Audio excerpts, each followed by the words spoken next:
Shalom, salam sejahtera untuk kita semuanya. Saudara-saudara yang dikasihi Tuhan, dimanapun Anda berada, bertemu kembali bersama dengan saya, Pendeta Daniel Siswanto. Dan kita akan melanjutkan pelajaran sekolah sahabat kita. Kita telah tiba di pelajaran yang ke-11 di triwulan yang kedua di tahun 2022. Satu pelajaran yang sangat indah dengan judul Yusuf Ahli Mimpi. Namun sebelum kita mempelajari lebih dalam, kita akan tunduk kepala dan berdoa. Mari kita berdoa. Bapa di surga, Allah yang berkemurahan, bila mana kami akan mempelajari firman Tuhan melalui pelajaran sekolah sahabat ini, curahkanlah kuasa Roh Kudus-Mu untuk masing-masing kami, mengurapi kami, memberikan inspirasi, hikmat, akal budi di surga, sehingga setiap pelajaran ini kami boleh pahami dan kami mengerti. Terima kasih ya Tuhan, dalam nama Yesus kami berdoa. Amin. Yusuf Ahli Mimpi. Kejadian 37 ayat 19 sebagai ayat inti kita. Kata mereka seorang kepada yang lain, lihat, tukang mimpi kita itu datang. Saudara sekalian, Yusuf menempati lebih banyak tempat dalam kitab Kejadian daripada leluhur lainnya.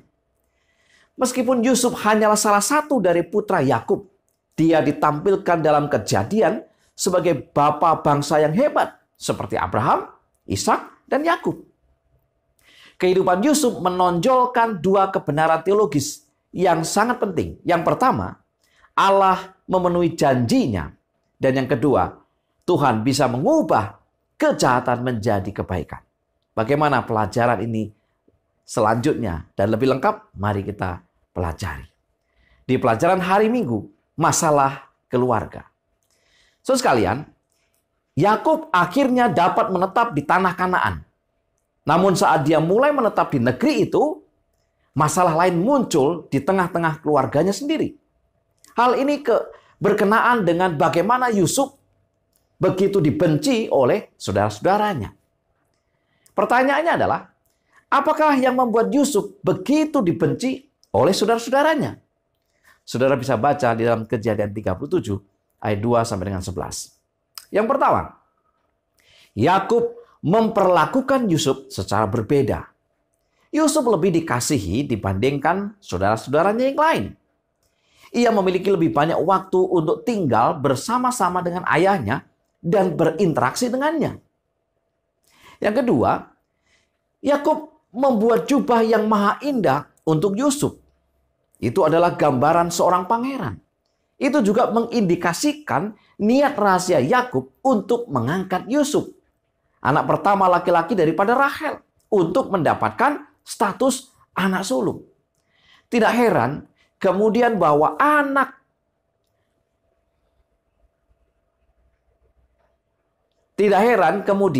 saudara-saudara Yusuf sangat membencinya dan bahkan tidak mau terlibat dalam percakapan damai dengan Yusuf. Berikutnya, Yusuf suka menyampaikan perilaku buruk saudara-saudaranya kepada Yakub. Dan tentu saja tidak ada orang yang suka dengan pengaduan seperti itu. Yang berikutnya, Yusuf membagikan mimpinya yang mengindikasikan bahwa Tuhan akan menempatkan dia pada posisi yang lebih tinggi dan bahwa mereka, saudara-saudaranya, akan membungkuk di hadapannya dan hal ini membuat mereka semakin membencinya. Meskipun Yakub terang-terangan menegur Yusuf karena mimpi itu, dia tetap mengingat kejadian ini dalam pikirannya, merenungkan maknanya dan menunggu pemenuhannya. Kejadian 37 ayat 11. Implikasinya adalah mungkin jauh di lubuk hatinya, di lubuk hati Yakub, bahwa dan dia berpikir bahwa mungkin ada sesuatu dalam mimpi Yusuf sehingga diulangi kembali walaupun dengan gambaran yang berbeda. Tidak mudah untuk menjalani kehidupan di dalam keluarga di mana secara tersembunyi atau terang-terangan sikap pilih kasih atau membeda-bedakan ditumbuhkan. Kebencian, kemarahan, iri hati yang timbul akan merusak kebahagiaan keluarga. Di pelajaran hari Senin, serangan terhadap Yusuf. Memelihara kebencian yang terus-menerus di dalam hati itu memberi kesempatan kepada iblis untuk memperdayai dan mengendalikan. Cepat atau lambat, kebencian yang dipelihara tersebut akan membawa kepada masalah yang lebih luas dan lebih serius. Saudara-saudara Yusuf mencari kesempatan untuk membunuh Yusuf. Kebencian di hati mereka seolah telah menutup hati untuk mempertimbangkan bahwa Yusuf adalah saudara mereka sendiri, dan mereka juga tidak memperhitungkan dampaknya kepada ayah mereka. Terlebih Tuhan yang telah memelihara ayah mereka dan mereka sendiri. Kedatangan Yusuf untuk menjumpai saudara-saudaranya, untuk menanyakan kabar mereka, seperti yang diamanatkan Yakub, telah dimanfaatkan oleh saudara-saudaranya untuk membunuhnya. Nampaknya mimpi Yusuf telah menjadi persoalan utama kebencian saudara-saudaranya. Ini nampak dari bagaimana cara mereka menyebut Yusuf dengan ejekan tukang mimpi. Kejadian 37 ayat 12 sampai dengan 20. Namun, apa yang mereka katakan sebagai ejekan justru akan menjadi nubuatan. Karena Yusuf memang akhirnya bukan hanya menerima mimpi, tetapi mampu menafsirkan mimpi yang kemudian akan membawanya kepada masa depan yang lebih baik. Saudara-saudara sekalian, Ruben berhasil membujuk saudara-saudaranya agar Yusuf jangan dibunuh, tapi dilemparkan ke dalam sumur kosong. Ia bermaksud untuk mencari cara menyelamatkan Yusuf, namun belum berhasil. Kejadian 37 ayat 21 sampai dengan 22. Di sini kita melihat bahwa apa yang dilakukan oleh saudara-saudara Yusuf menunjukkan betapa jahatnya manusia bila dikuasai oleh si jahat. Kedatangan kafilah dari bangsa Ismail yang melewati tempat di mana saudara-saudara Yusuf berada seolah-olah menjadi juru selamat bagi Yusuf. Sebab Yehuda kemudian mengusulkan agar Yusuf dijual kepada pedagang-pedagang tersebut. Usul tersebut diterima dan kini Yusuf beralih ke tangan orang Ismail yang kemudian membawanya ke Mesir untuk dijual. Kejadian 37 ayat 23 sampai dengan 28. Di Mesir, Yusuf dijual kepada seorang pegawai istana Firaun. Kejadian 37 ayat 36. Disinilah awal masa depan itu. Apa yang nampaknya sebagai masa depan yang suram, tetapi justru menjadi masa depan yang penuh harapan untuk Yusuf. Walaupun untuk memperolehnya harus melewati jalan yang berliku, penuh kesedihan, penuh air mata, tetapi Tuhan menyertainya. Di pelajaran hari Selasa, Yehuda dan Tamar. Saudara sekalian, dari setiap peristiwa yang terjadi di luar rancangan Tuhan, dan dari setiap perbuatan jahat yang dilakukan, kasih Tuhan tidak pernah berkurang. Bahkan tindakan jahat sekalipun dapat diubah menjadi peristiwa yang positif yang terkait dengan keselamatan. Apa yang menjadi latar belakang perbuatan dosa Yehuda kepada Tamar, menantunya? Kejadian 38. Pertama, Yehuda telah berjanji kepada Tamar bahwa Shelah, anak ketiga Yehuda, setelah dewasa akan diberikan kepada Tamar menjadi suaminya, mengingat kedua suami Tamar sebelumnya yang merupakan kakak dari Shelah telah mati akibat dosa-dosa mereka. Namun Yehuda mengingkari janjinya. Yang kedua, Tamar memutuskan untuk berperan sebagai pelacur untuk memaksa mertuanya memenuhi janjinya.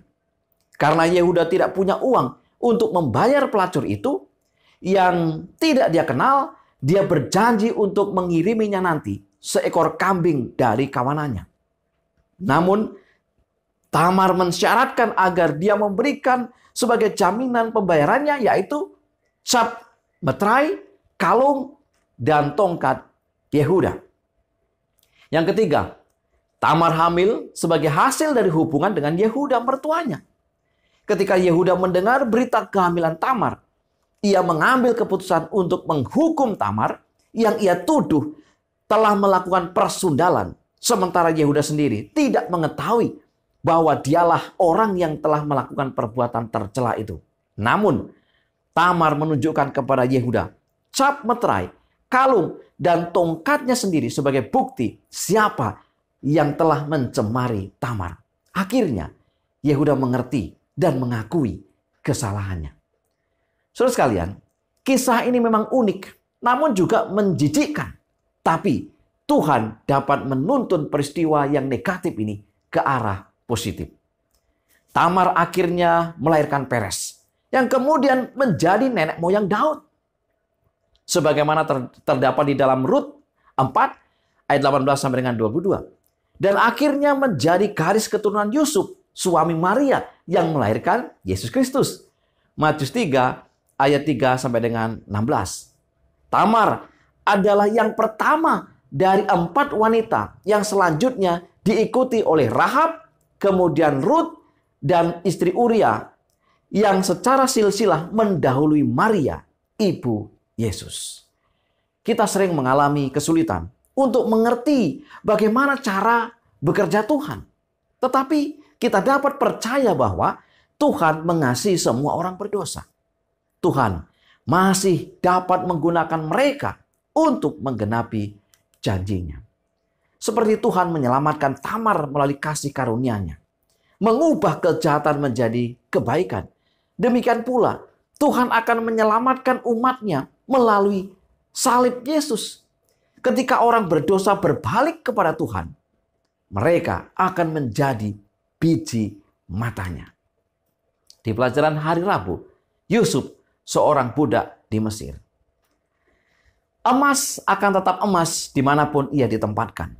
Karakter Yusuf mengikuti dia kemanapun ia pergi. Dalam keadaan apapun yang dialami Yusuf, ia tetap menjadi emas murni yang menyukakan hati orang. Kejadian pasal 39 menjelaskan tentang tabiat Yusuf dan kesuksesannya. Yusuf adalah penata layanan sejati. Semua tanggung jawab yang diserahkan kepadanya tidak sedikit pun ia lalaikan. Ia setia, ia jujur, dan ia juga bertanggung jawab. Yusuf mencapai kesuksesan di semua pekerjaan yang dilakukannya. Saat di rumah Potifar, Tuhan memberkati rumah Potifar. Segala miliknya baik yang ada di rumah maupun di ladang diberkati oleh Tuhan. Ketika digoda oleh istri Potifar, Yusuf dengan tegas menolak dan lebih memilih untuk kehilangan pekerjaan dan kesejahteraannya daripada melakukan kejahatan yang besar ini dan berbuat dosa terhadap Allah. Sebagaimana tercatat dalam Kejadian 39 ayat yang ke-9. Ketika difitnah oleh istri Potifar dan akhirnya dijebloskan ke penjara, tabiat Yusuf tidak berubah, ia tetap emas. Di dalam penjara, ia justru menjadi kesayangan kepala penjara dan menjadi orang kepercayaannya. Yusuf dipercayakan tanggung jawab penuh untuk mengurusi semua tahanan. Dimanapun Yusuf bekerja, ia selalu berhasil dan menjadi berkat. Baik ketika bekerja di rumah Potifar ataupun saat di dalam penjara. Saudara-saudaraku yang kasih Tuhan, apa rahasia kesuksesan Yusuf? Yang pertama, Yusuf tidak membiarkan perbuatan dosa mencemari hidupnya. Ia setia kepada Potifar yang adalah tuannya dan terlebih ia setia kepada Tuhan. Kejadian 39 ayat 7 sampai dengan 12. Yang kedua, Yusuf tidak berkeluh kesah dalam semua pekerjaannya meskipun ia berstatus budak yang dijual oleh saudara-saudaranya. Ia juga tidak hanyut dalam lamunan merenungi nasibnya. Yang ketiga, dan yang paling penting adalah karena Tuhan menyertai Yusuf. Itulah rahasianya. 4 kali disebutkan di dalam Kejadian 39 ayat 2, ayat 3, ayat 21, dan Kejadian 39 ayat 23. Bahwa Tuhan menyertai Yusuf sehingga ia selalu berhasil. Saudara-saudaraku yang kasih Tuhan, betapa penting bagi semua orang beriman merenungkan bahwa semua keberhasilan, semua pencapaian semata-mata adalah karena berkat Tuhan. Di pelajaran hari Kamis, mimpi-mimpi Firaun. Tepatlah apa yang firman Tuhan katakan. Tetapi tidak pernah kulihat orang benar ditinggalkan. Sebagaimana Mazmur 37 ayat 25. Saudara sekalian, Yusuf sekalipun karena difitnah masuk penjara, tetapi dari tempat ini Tuhan mempersiapkan dia untuk menjadi seorang pembesar di kerajaan Mesir. Bagaimana hal ini bisa terjadi? Yang pertama, karena sebuah kesalahan, Fir'aun memasukkan juru minuman dan juru rotinya ke dalam penjara di mana Yusuf berada. Di dalam penjara mereka berdua bermimpi dan Yusuf memberikan penafsirannya. Mimpi yang ditafsirkan Yusuf benar-benar menjadi kenyataan. Juru roti dihukum mati dan juru minuman dikembalikan kepada posisinya yang semula. Kejadian 40 ayat 1 sampai dengan 22. Yang kedua, untuk sementara waktu juru minuman melupakan Yusuf yang masih dalam penjara. Namun ketika Fir'aun bermimpi dan tidak ada orang yang dapat mengartikan mimpinya, juru minuman ingat kepada Yusuf dan merekomendasikannya kepada Fir'aun.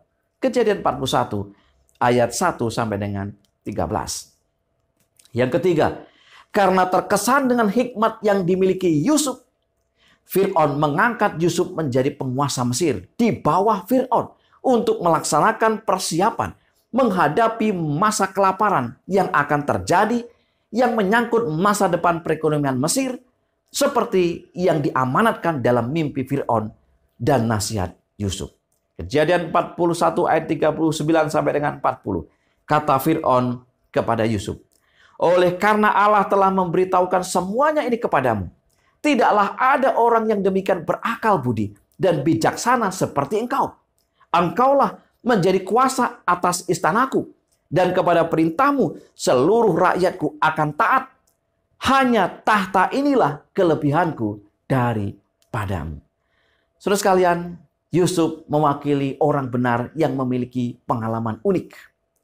Dia selamat dari kejahatan saudara-saudaranya. Tuhan mengalahkan perbuatan jahat dan jebakan yang diarahkan pada Yusuf dan menggunakan untuk menggenapi rancangannya. Setiap kali Yusuf keluar dari masalah, ia menjadi lebih hebat.